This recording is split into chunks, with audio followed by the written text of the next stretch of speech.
जय श्री राम। जय हनुमान जी भक्तों। जब परीक्षित जी को भागवत कथा सुनते सुनते 6 दिन बीत गए, तब शुकदेव जी ने देखा कि परीक्षित के मन में अभी भी मृत्यु का भय है। तब उनकी इस दशा को देखते हुए शुकदेव जी ने राजा परीक्षित को एक कथा सुनाई। एक बार एक राजा जंगल में शिकार करने गया और जंगल में शिकार करते वक्त राजा अपना रास्ता भटक गया। इधर उधर भटकने के बाद उसे एक छोटी सी झोपड़ी नजर आई। जब राजा उसके अंदर गया तो उसने देखा वहां पर एक बहेलिया रहता है जो कि लंबे समय से बीमार चल रहा था। जब राजा झोपड़ी में गया तो उसने देखा कि उस बीमार बहेलिये ने उसी झोपड़ी में एक तरफ शौच करने का स्थान बना रखा था और खाने पीने के लिए जानवरों का मांस छत से टांग रखा था। उस छोटी सी झोपड़ी में इन सब चीज़ों की वजह से दुर्गंध भरी हुई थी, लेकिन राजा के पास कोई दूसरा रास्ता न होने की वजह से राजा ने उस बहेलिये से उस झोपड़ी में ही रुकने के लिए निवेदन किया। इस बात पर बहेलिया बोला कि मैं हमेशा से ही भटके हुए राहगीरों को अपने इस झोपड़ी में पनाह देता हूँ, लेकिन जब दूसरे दिन की सुबह होती है तो कोई भी यहाँ से नहीं जाना चाहता है और यहीं रुकने की जिद करने लगता है। अब मैं बार बार इस झंझट में नहीं पड़ना चाहता, तो मैं आपको अपनी झोपड़ी में रुकने नहीं दे सकता।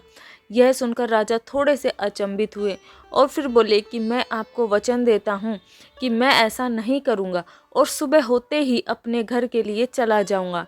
तो राजा की इस बात पर बीमार बहेलिया राजा पर भरोसा करके उसको रुकने के लिए जगह दे देता है। अब राजा रात को वहीं विश्राम करने के लिए लेटता है और उस झोपड़ी की गंध उसके अंदर ही आती जाती है और सुबह होते होते राजा के अंदर उस गंध का ऐसा नशा चढ़ गया कि वो भी अपना वचन भूल गया और दूसरे लोगों की भांति वहीं पर रुकने की बात करने लगा। और इस बात को लेकर राजा ने उस बीमार बहेलिये से कलह कर लिया। फिर शुकदेव जी राजा परीक्षित से पूछते हैं कि क्या उस राजा ने यह सही किया। तो शुकदेव जी के इस प्रश्न का जवाब देते हुए राजा परीक्षित ने कहा कि नहीं, उसने बिल्कुल गलत किया। वो मूर्ख राजा था जो अपना इतना अच्छा राजपाट छोड़कर और अपना वचन तोड़कर उस गंदी झोपड़ी में रहना चाहता था। क्या आप बता सकते हो कि वो राजा कौन था?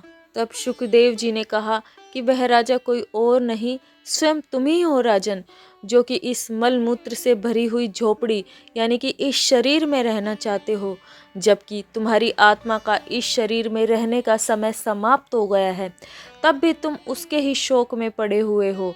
और फिर शुकदेव जी पूछते हैं कि क्या अब भी मरने का शोक करना सही है राजन?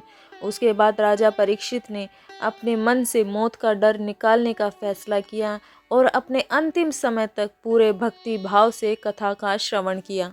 इस प्रकार राजा परीक्षित और शुकदेव जी की यह छोटी सी कथा हमें बहुत कुछ सिखाती है कि हमें यह जीवन थोड़े ही समय के लिए मिला है, हमें इसका सदुपयोग करना चाहिए, ना कि ईर्ष्या, लोभ, अहंकार, झूठ फरेब में फंसकर बुरे कर्म करने चाहिए, क्योंकि उस ईश्वर से कुछ भी छुपा नहीं रह सकता। हमारे हर कर्म का हिसाब हमें देना पड़ता है। वीडियो अच्छी लगे तो प्लीज़ वीडियो को लाइक ज़रूर करें। चैनल को आप सब्सक्राइब भी कर सकते हो। जय श्री राम। जय हनुमान जी भक्तों। आप सभी का दिन शुभ और मंगलमय हो।